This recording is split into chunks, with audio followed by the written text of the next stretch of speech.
السلام علیکم ورحمۃ اللہ وبرکاتہ۔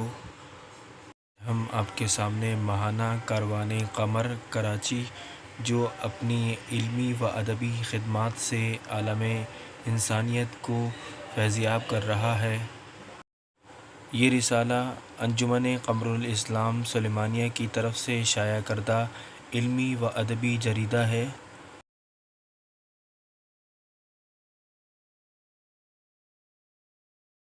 اس مجلے میں ملک اور بیرونی ملک سے بڑے بڑے محقق، مفسر، محدثین اپنے قلم و کرتاس سے علمی و حکمت اور اپنی تحقیق سے تمام عوام الناس کو فیضیاب کرتے ہیں۔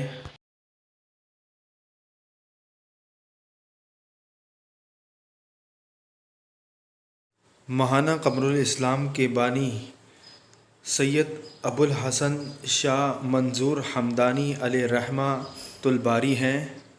آپ کی مخلصی کا اس بات سے اندازہ لگایا جا سکتا ہے کہ آپ کے اس دنیا سے پردہ فرمانے کے بعد بھی آپ کا کام اسی طرح جاری اور ساری ہے، اور اپنی علمی حکمتیں صرف پاکستان میں ہی نہیں بلکہ بیرون پاکستان بھی بکھیرتا ہوا نظر آ رہا ہے۔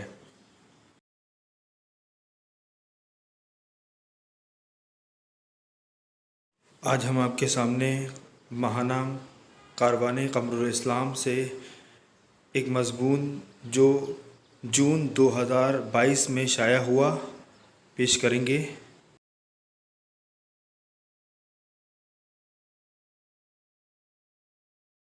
اس سے قبل آپ اس مجلے کی فہرست سماعت فرمائیے۔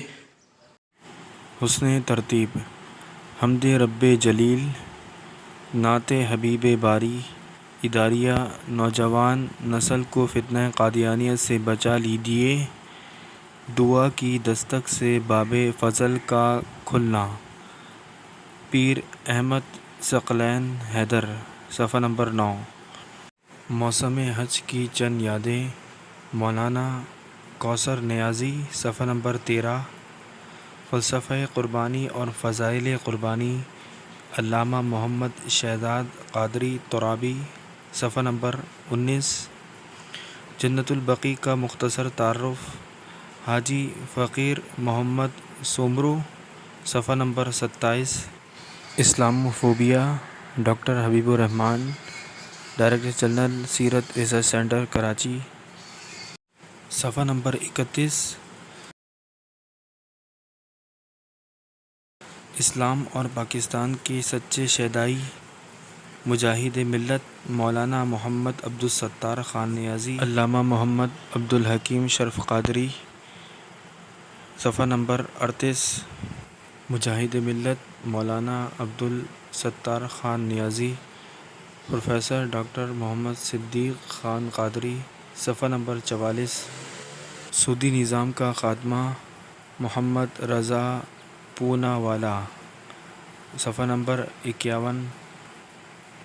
نیند انعام بھی قدرت کا نشان بھی، ڈاکٹر محمد صوبت خان کوہاٹی، صفحہ نمبر 53۔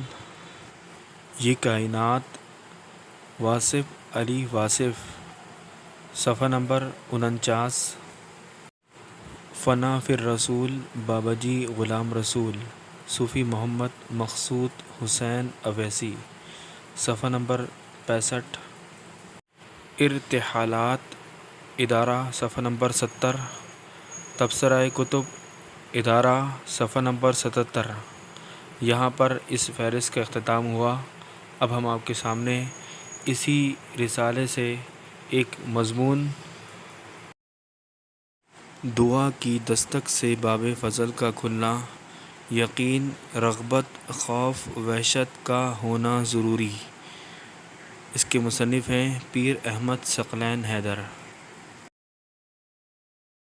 لکھتے ہیں عجز و انکساری، صدق و اخلاص اور یاس و ندامت کے ساتھ اپنے جذبات، احساسات، خواہشات اور مناجات کو اپنے معبود حقیقی کی بارگاہ میں پیش کر دینے کا نام دعا کہلاتا ہے، یا یوں کہہ لیا جائے کہ ایمان و یقین کے کہساروں سے ناتمام حسرتوں اور مچلتے ارمانوں کے درہائے شہوار چن کر انہیں پلکوں کے ریشی دھاگے میں پرو کر اپنے خالق حقیقی کے حضور سجا دینے کا نام دعا کہلائے گا۔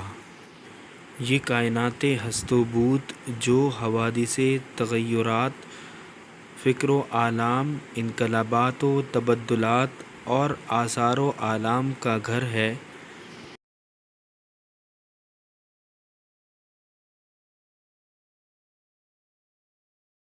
ایک دعا ہی وہ وسیلہ ہے جو بندے کو مالک کے حصار محبت میں لے جا کر دست بستہ کھڑا کر دیتی ہے۔ انسان اپنی وہ خواہشات جو کبھی کسی سے نہیں کہہ سکتا، وہ بلا جھجک، بے تکلف اپنی زبان، اپنے بے رنگ لہجے، اپنے بے ربط جملوں اور ٹوٹے پھوٹے الفاظ میں اپنے مالک سے بیان کر دیتا ہے۔ یہ بارگاہ ایسی ہے جہاں جس انداز سے بھی مانگا جائے دامن مراد لبالب بھر دیا جاتا ہے۔ دعاؤں کی دستک سے جب باب فضل کھلتا ہے تو پھر ابر کرم رم جھم کی طرح نہیں بلکہ موسلا دھار برستا ہے۔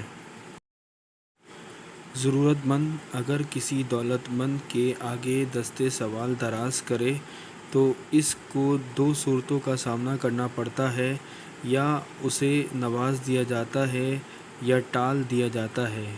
نوازے جانے کی صورت میں ضرورت مند کا سر تشکر اور احسان کے بار سے جھک جائے گا، اور ٹال دیے جانے کی صورت میں اس کا سر ندامت اور پیشانی کے جذبات سے نہ اٹھ سکے گا۔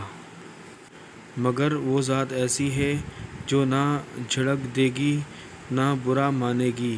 ایک مرتبہ تو کیا بار بار اس کی رحمت کو پکارو۔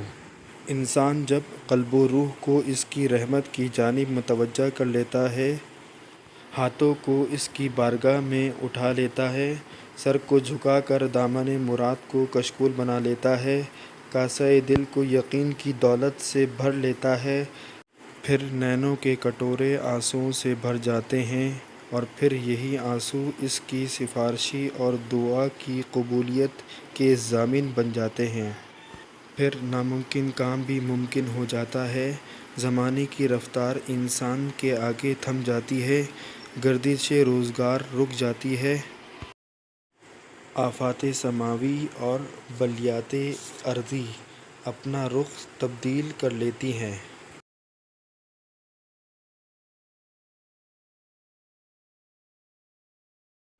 اور اس بات کی قرآن پاک گواہی دیتا ہے کہ کس طرح قوم یونس پر عذاب کے فیصلے کو اللہ تعالیٰ نے ان کی دعا کی بدولت بدل دیا اور عذاب الہی کو معطل کر دیا۔ اللہ تعالیٰ دعاؤں کو سنتا اور قبول کرتا ہے، مگر دعا کے لیے یقین، رغبت، خوف اور خشیت کا ہونا بہت ضروری ہے۔ اللہ تعالیٰ نے فرمایا ہے کہ اے رسول صلی اللہ علیہ وآلہ وسلم، جب آپ سے میرے بندے میرے متعلق پوچھیں تو انہیں بتا دیں کہ میں ان کے قریب ہوں، اور پکارنے والا جب مجھے پکارتا ہے تو میں اس کی دعا قبول کرتا ہوں۔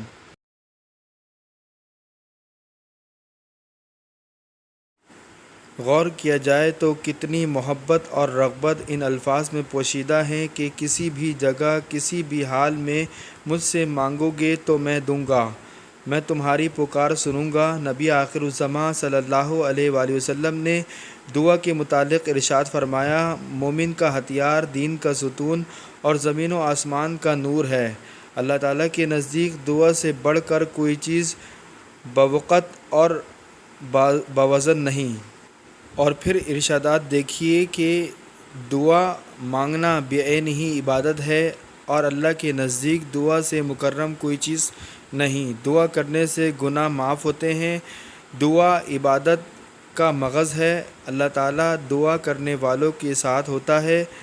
جو بلا اتر چکی ہے اور نہیں اتری، دعا ان سے نفع دیتی ہے۔ دعا رحمت کی کنجی ہے۔ دعا قضا کو ٹال دیتی ہے۔ جسے دعا کرنے کی توفیق دی گئی اس کے لیے رحمت کے دروازے کھول دیے گئے۔ اللہ تعالیٰ کے حضور دعا مانگنے کے بعد فوری طور پر نتائج کا حصول نہ بھی ہو تو انسان کو بے صبری کا مظاہرہ نہیں کرنا چاہیے، انتظار کی لذت سے بھی آشنائی رکھنی چاہیے۔ یہ اعتقاد رکھنا چاہیے کہ یقیناً یہ تاخیر دعا کے اکثیر بنانے کے لیے ہوگی، یہ اس کی آتش شوق اور طلب کا ذوق بڑھانے کے لیے ہوگی، یا یہ بھی ہو سکتا ہے کہ آپ کا دعا مانگتے رہنا آپ کے مالک کو پسند آ گیا ہو۔ اس کی بھی وضاحت معلم کائنات صلی اللہ علیہ وسلم ان الفاظ میں فرماتے ہیں کہ کوئی بھی دعا بشرطے کہ وہ گناہ اور قطع رحمی کی نہ ہو، 3 صورتوں میں سے کسی ایک صورت میں قبول ہو جاتی ہے۔ اولاً اس کی دعا دنیا میں قبول ہو جاتی ہے،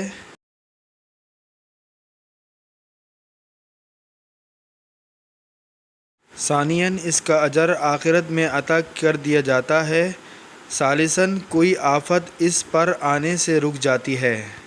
جب انسان اپنے ماحول سے ناطہ توڑ کر بارگاہ ربوبیت سے ناطہ جوڑ لیتا ہے تو توکل کے ساتھ اس کی بارگاہ میں دامن پھیلا لیتا ہے تو اس کے دریائے رحمت میں جوش آ جاتا ہے، اور پھر وہ انسان کی آرزوؤں اور التجاؤں کی کشت زار کو سیراب کرتا چلا جاتا ہے۔ کے تاریخ ساز موقع پر جب اہل ایمان کی مختصر سی فوج اپنے سے کئی گنا بڑے لشکر سے برسر پیکار تھی، جو ہر طرح کے ساز و سامان، حرب و ضرب سے آراستہ و پیراستہ تھا، مگر جب رسالت مآب صلی اللہ علیہ وآلہ وسلم نے سر اقدس سجدے میں رکھ کر مالک حقیقی کی رحمت کو پکارا اور دعا فرمائی تو پھر مسلمانوں کی مختصر سی تعداد نے دشمنوں کا گھمنڈ اور طاقت کا غرور خاک میں ملا دیا۔ اللہ تعالیٰ نے اپنے محبوب کی دعا کو فوراً شرف قبولیت عطا فرمایا۔ آپ صلی اللہ علیہ وسلم نے فرمایا کہ بندہ حالت سجدے میں اپنے رب کے قریب ہوتا ہے، اس لیے حالت سجدہ میں دعا کیا کرو، اس کی قبولیت کی بہت امید ہے۔ آپ صلی اللہ علیہ وسلم نے اپنے صحابہ اکرام رضی اللہ عنہم، اہل بیت اطہار اور اپنی پوری امت کے لیے ہمہ وقت دعا کرتے رہتے تھے۔ حضور نبی کریم صلی اللہ علیہ وآلہ وسلم نے ارشاد فرمایا کہ اللہ تعالیٰ ایسی دعاؤں کو قبول نہیں فرماتا جو غافل اور بے پرواہ دل سے مانگی جائے، سو دعا پوری یکسوئی اور عاجزی سے مانگنی چاہیے۔ باب المدینۃ العلم نے بڑی وجد انگیز اور ایمان پرور جملے میں دعا کی اہمیت کو واضح فرمایا کہ اے اللہ اس شخص کو بخش دے جس کے پاس دعا کے علاوہ کوئی اور سرمایہ نہیں۔ رمضان مبارک کے آخری عشرہ کی طاق راتوں میں سے ایک رات 9 ذی الحج یعنی عرفہ کا پورا دن، تلاوت قرآن پاک کے بعد کا وقت، رات کا آخری تہائی پہر، اذان اور اقامت کے درمیان وقت، جمعرات اور جمعۃ المبارک کی درمیانی شب، یہ قبولیت دعا کے اوقات ہیں۔ اگر آپ چاہتے ہیں کہ دعا درجہ قبولیت پر پہنچے تو ہمیشہ پاکیزہ غذا کھائیں، رزق حرام کا ایک لقمہ بھی حلق سے نیچے نہ اترے، پھر دل کی گہرائیوں سے خشوع و خضوع کے ساتھ اپنے خالق و مالک کی حمد و ثنا اور اس کی عظمت و بڑائی بیان کریں۔ اس کے اسماء الحسنی اور صفات کاملہ کا واسطہ دیجیے، اول میں بھی درود پاک پڑھیے اور پھر آخر میں بھی دعا کرتے وقت دل کے برتن کو کدورت، بغض، کینے، حسد اور بدگمانی سے پاک رکھیے۔ دل شیشے کی مانند صاف اور کنول کے پھول کی مانند شفاف ہو۔ دعا مانگتے ہوئے اپنے مرحومین کی بخشش و مغفرت کی دعا ضرور کیجیے اور عزیز و اقارب، دوستوں اور پوری امت مسلمہ کو یاد رکھیں۔ جزاک اللہ۔ یہاں پر اس مضمون کا اختتام ہوا۔ انشاءاللہ نیکسٹ ویڈیو میں لکھنے پڑھنے کے حوالے سے بے شمار رہنمائی اصول آپ کی خدمت میں پیش کریں گے۔ اللہ حافظ۔